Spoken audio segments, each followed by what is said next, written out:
ஹலோங்க. நான் இந்த எபிசோட்ல என்ன சொல்லலாம்னு நினைச்சேன்னா, பைத்தான நான் ஃபர்ஸ்ட் ட்ரை பண்ணும்போது, நான் Node.js டெவலப்பர் இருந்து பைத்தான் ட்ரை பண்ணேன். அப்போ எனக்கு சில எக்ஸ்பெக்டேஷன் இருந்துச்சு. எங்கடா இதோட ஸ்டார்ட் அப் ஸ்கிரிப்ட்ஸ்லாம் மென்ஷன் பண்ணணும். இப்போ ஃபார் எக்ஸாம்பிள் நீங்க Django யூஸ் பண்றீங்க அப்படின்னா, அ ஒரு ஒரு சர்டைன் ஒரு ஒரு 5, 6 செக்ஷன் ஆஃப் கமெண்ட் ஆர்குமென்ட் நீங்க பாஸ் பண்ற மாரி இருக்கும். For example Python, run server, ஒருவேளை நீங்க போர்ட் நம்பர் குடுக்குறீங்கன்னா, ஃபார் எக்ஸாம்பிள் -, போர்ட் 8001 குடுக்குறீங்கன்னு வச்சுக்கோங்க. இப்ப ஒரு பெரிய கமாண்ட நீங்க ஞாபகம் வச்சுக்க முடியாது. ஸோ குயிக்கா ஃபார் எக்ஸாம்பிள் Node.js என்ன பண்ணுவோம்னா, npm run dev, npm run start அந்த மாதிரி நம்ம குடுப்போம். சரி அந்த மாதிரி எப்படி பண்ணணும் அப்படின்னு நான் பார்த்துட்டே இருந்தேன். நிறைய ப்ராஜெக்ட்ஸ்ல ரெஃபரன்ஸே கிடையாது ஆக்சுவலா. எல்லாமே அதை வந்து ஞாபகம் வச்சுட்டு ரன் பண்ற மாதிரி இருக்கும். இல்லைன்னா மேக் ஃபைல் வச்சிருப்பாங்க.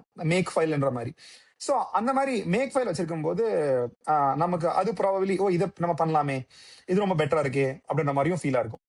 ஆனா ஸ்டில் அது வந்து ஒரு கன்வீனியன்ட்டா இல்ல. அது வந்து பைத்தானோட ஈகோ சிஸ்டம்லயே கிடையாது. மேக் ஃபைல்ன்றது பைத்தானோட ஈகோ சிஸ்டம்ல வருதுன்னு சொல்ல முடியாது. ஸோ அத பார்க்கும்போது பொய்தி பொயட் அப்படின்னு ஒரு பேக்கேஜ் கேள்விப்பட்டேன். அதாவது நான் என்ன ட்ரை பண்றேன்னா, இப்ப பைத்தான்ல சாரி Node.jsல நீங்க வந்து ஸ்கிரிப்ட்ஸ்க்கு இப்போ நீங்க வந்து npm run dev, npm run start கொடுத்தீங்கன்னா வர்ற மாதிரி நம்ம வந்து we have to do the same in Python also. So இப்போ நான் என்ன பண்ண ட்ரை பண்றேன்னா, இப்போ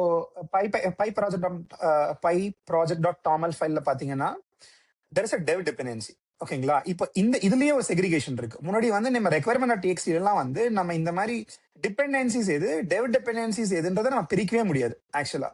ஆனா toml ஃபைல் இதுவும் பைத்தானோட ஸ்டாண்டர்ட் தான் இப்போ.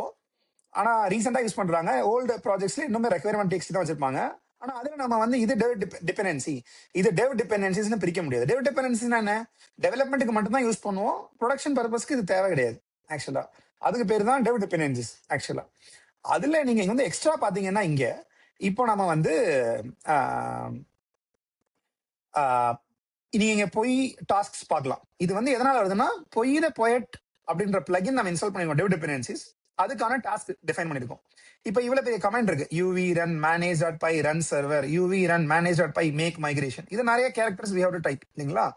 சோ நீங்க இத சிம்பிளா ரன் பண்ணணும். uv run migrate, uv run அப்படின்னு மட்டும் நம்ம கொடுத்தா போதும். நாளைக்கு நம்ம uv பேக்கேஜ் மேனேஜர் யூஸ் பண்றோம்னா uv ஸ்பேஸ் ரன். சோ நான் அதை ரீட்மி ஃபைல கூட அப்டேட் பண்ணிருக்கேன் ஒரு எக்ஸாம்பிளுக்காக ஆக்சுவலா. இப்போ நீங்க வந்து பாத்தீங்கன்னா இன்ஸ்டெட் ஆஃப் இந்த கமெண்ட்டை நீங்க வந்து முழுசா ரன் பண்றதுக்கு பதிலா போய் சர்வ், போய் மேக் மைக்ரேஷன், போய் மைக்ரேட், போய் ஷெல், போய் டிபி ஷெல், போய் டெஸ்ட், இந்த மாதிரி ரொம்ப குயிக்கா ரன் பண்ணலாம். இந்த மாதிரி இது ரொம்ப நீங்க வந்து ப்ரொடக்டிவிட்டி ஸ்டாண்ட் பாயிண்ட்ல நீங்க இது கம்மின்னு நினைக்கலாம். But it's actually time saver extremely. இது எல்லாருமே ஒரு ப்ரொடக்டிவிட்டி ரீசனுக்காக பண்ணுவாங்க. நான் பண்ண எல்லா நியூ ப்ராஜெக்ட்ஸ் பைத்தான் ப்ராஜெக்ட்ஸ்லயுமே நான் வந்து பொய்தி பொயட் யூஸ் பண்ணிருக்கேன் ஆக்சுவலா. ஏன்னா பொய்தை பொயட் நான் எல்லாருக்கும் ப்ரீச் பண்ணிட்டே இருக்கேன். ஆமா நீங்க பொய்தை பொயட் யூஸ் பண்ணுங்க. நிறைய ஓப்பன் சோர்ஸ் ப்ராஜெக்ட்ஸ் நீங்க பாத்தீங்கன்னா பொய்தை பொயட் அவங்க யூஸ் பண்ணிருப்பாங்க. ஃபார் எக்ஸாம்பிள் நீங்க சாலியர் மாதிரியான ஓப்பன் சோர்ஸ் ப்ராஜெக்ட்ஸ் நீங்க வந்து பாத்துருந்தீங்கன்னா அதுல எல்லாத்துலயுமே இதை யூஸ் பண்ணுவாங்க ஆக்சுவலா. ஓகேங்களா? ஸோ இதை தான் நான் இந்த செஷன்ல ஷேர் பண்ணணும்னு நினைச்சேன் ஆக்சுவலா. ஸோ தேங்க்ஸ் ஃபார் வாட்சிங்.